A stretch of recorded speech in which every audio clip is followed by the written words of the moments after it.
Wassalamualaikum warahmatullahi wabarakatuh.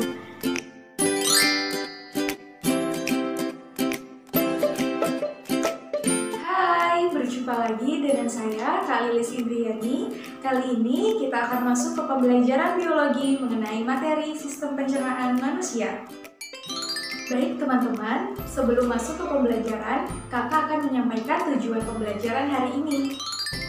Tujuan pembelajaran yang pertama, melalui video pembelajaran, siswa dapat mengidentifikasi organ-organ pencernaan beserta gangguannya pada sistem pencernaan dengan tepat. Yang kedua, melalui video pembelajaran, siswa dapat menganalisis struktur dan fungsi organ sistem pencernaan pada manusia dengan benar. Yang ketiga, melalui video pembelajaran, siswa dapat mengurutkan proses sistem pencernaan pada manusia dengan tepat.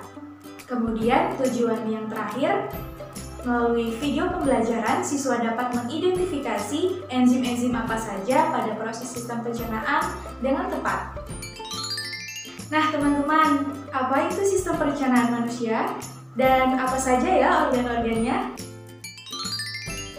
Sistem pencernaan manusia merupakan sistem yang membantu dalam mencerna makanan mulai dari mulut sampai ke proses pembuangan untuk menghasilkan energi bagi seluruh anggota tubuh kita. Proses sistem pencernaan pada manusia ini melewati dua proses teman-teman, yaitu pencernaan mekanik dan pencernaan kimiawi. Nah, apa ya yang dimaksud dari kedua proses tersebut? Jadi teman-teman, proses pencernaan mekanik ini dilakukan di rongga mulut oleh gigi dan lidah untuk mengubah makanan menjadi lebih kecil dan lembut. Sedangkan proses pencernaan kimiawi adalah pencernaan dengan bantuan enzim untuk mengubah zat makanan yang kompleks menjadi lebih sederhana dan terjadi di rongga mulut, lambung, dan usus. Sistem pencernaan pada manusia ini tersusun atas beberapa organ teman-teman, yang dimana organ itu disebut sebagai organ pencernaan, yang meliputi organ mulut, kerongkongan, lambung, usus halus, usus besar, dan anus. Nah, dari keenam organ tersebut tentunya memiliki fungsi yang spesifik teman-teman. Apa saja ya kira-kira fungsinya? Yang pertama, ada mulut. Organ ini berfungsi menghancurkan makanan sehingga ukurannya menjadi lebih kecil dengan bantuan gigi. Di dalam rongga mulut kita ini terdapat gigi, lidah, dan kelenjar ludah. Nah, masing-masing mempunyai fungsinya. Di antaranya, gigi sebagai penghancur makanan yang sudah kita makan, lidah kita berfungsi membantu mengaduk makanan, membantu mendorong makanan saat ditelan ke esofagus, sedangkan kelenjar ludah berfungsi untuk memudahkan penelanan, mencerna makanan secara kimiawi, dibantu dengan enzim. Nah, yang kedua, kerongkongan. Organ kerongkongan ini berfungsi mendorong makanan dari rongga mulut menuju lambung, atau biasa disebut dengan gerak peristaltik teman-teman. Organ yang ketiga, ada lambung. Nah, lambung berfungsi untuk mencampur makanan dan menghancurkannya menjadi bentuk yang lebih mudah diserap dengan bantuan enzim-enzim yang ada di lambung. Yang keempat, ada usus halus. Usus halus berfungsi menyerap sebagian besar nutrisi makanan agar siap dipakai oleh sel-sel tubuh kita. Organ yang kelima, usus besar, berfungsi menyerap sisa air yang ada di feses dan menyimpan zat sisa makanan yang telah mengalami pembusukan sampai siap untuk dikeluarkan melalui anus. Yang keenam, ada anus. Anus berfungsi membantu pengeluaran sisa makanan berupa feses teman-teman. Nah teman-teman, setelah mengetahui apa organ pencernaan dan fungsinya, apakah kalian tahu bagaimana ya proses makanan dicerna di dalam tubuh kita? Nah, simak baik-baik ya penjelasan kakak.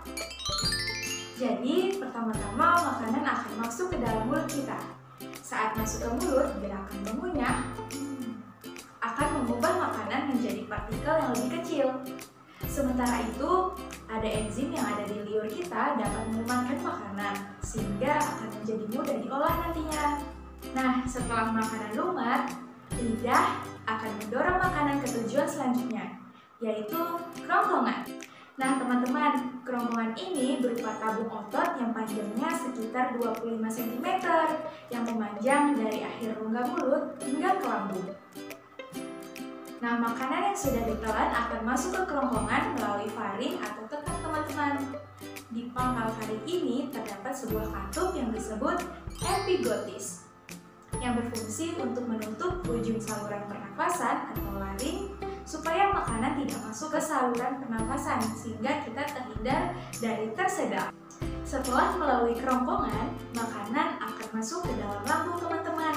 Di dalam lambung ini terjadi gerakan peristaltik, di mana makanan akan dicampur serta dihancurkan dengan bantuan getah lambung dan enzim-enzim yang ada di lambung, sehingga makanan menjadi lebih mudah diserap oleh tubuh melalui organ usus halus.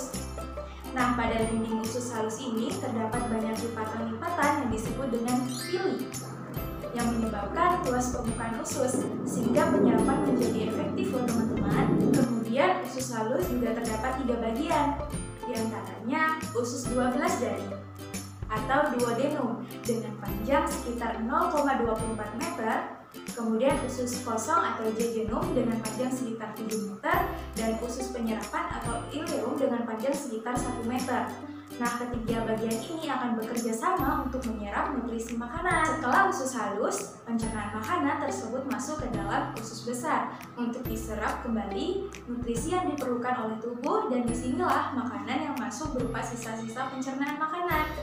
Pada sisa pencernaan makanan ini, air akan diserap terlebih dahulu sehingga konsistensinya lebih padat dan mengalami proses pembusukan oleh bakteri E. coli yang akhirnya dikeluarkan melalui proses deifikasi melalui anus teman-teman. Nah, anus dapat membantu mengontrol pengeluaran feses karena di sekelilingnya terdapat otot-otot sphincter, yaitu otot polos dan otot urin. Baiklah, penjelasan selanjutnya tentang enzim pada sistem pencernaan.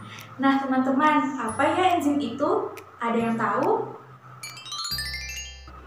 Enzim merupakan suatu zat yang dihasilkan oleh kelenjar-kelenjar pada tubuh kita.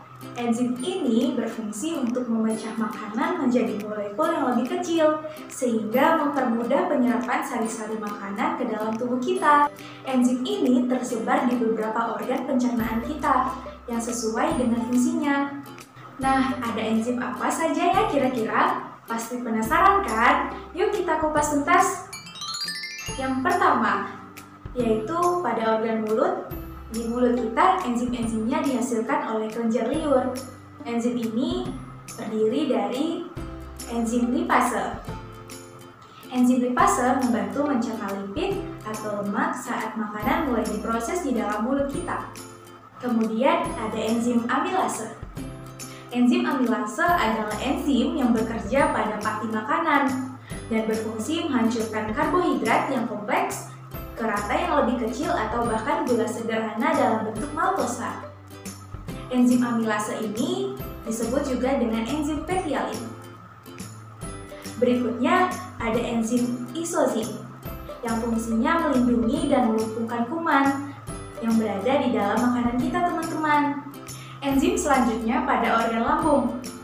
Hanya ada satu enzim yang bekerja pada lambung dan dihasilkan oleh lambung itu sendiri, yaitu enzim pepsin yang berfungsi memecah protein dalam makanan menjadi partikel yang lebih kecil seperti fragmen peptida dan asam amino.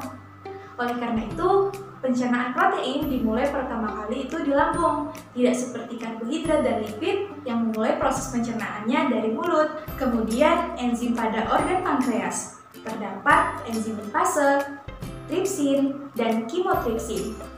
Fungsi enzim lipase adalah memecah lemak menjadi molekul yang lebih kecil yang disebut dengan asam lemak dan gliserol. Sedangkan fungsi enzim tripsin dan kimotripsin adalah memecah protein menjadi asam amino. Nah, kenapa ya harus dipecah? Karena tubuh kita hanya bisa menyerap protein dalam bentuk asam amino, teman-teman. Lalu di dalam organ usus halus juga terdapat enzim, yaitu enzim enterokinase yang berperan mengganti tripsinogen menjadi tripsin.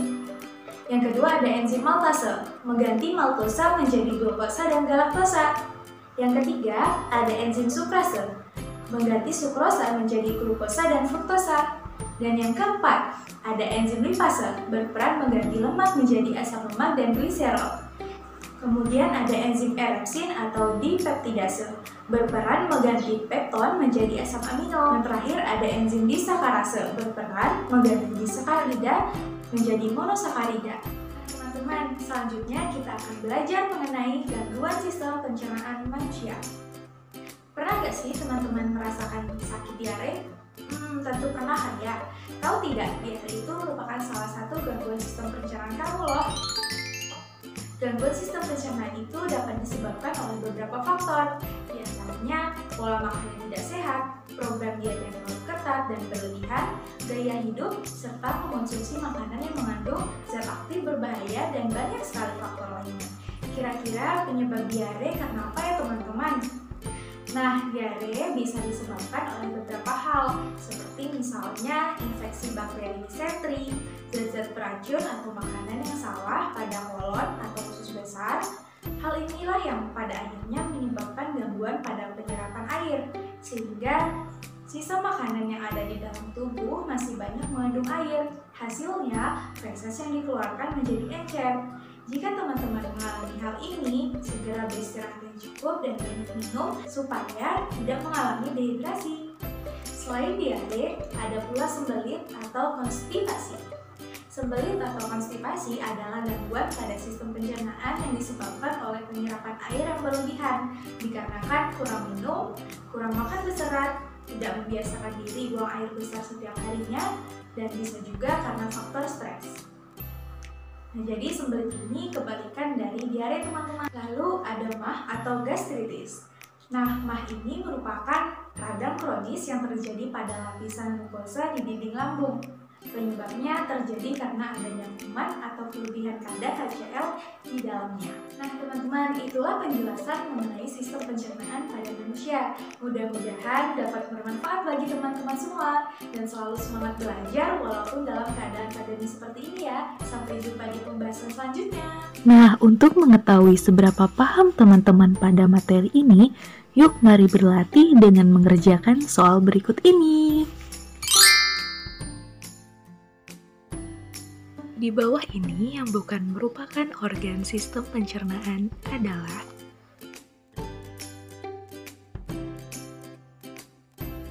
fungsi utama dari usus besar ialah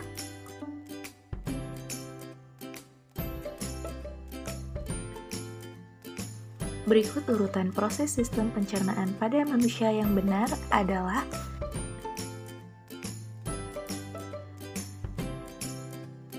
Nah, gimana? Apakah teman-teman dapat menjawab soal dengan tepat?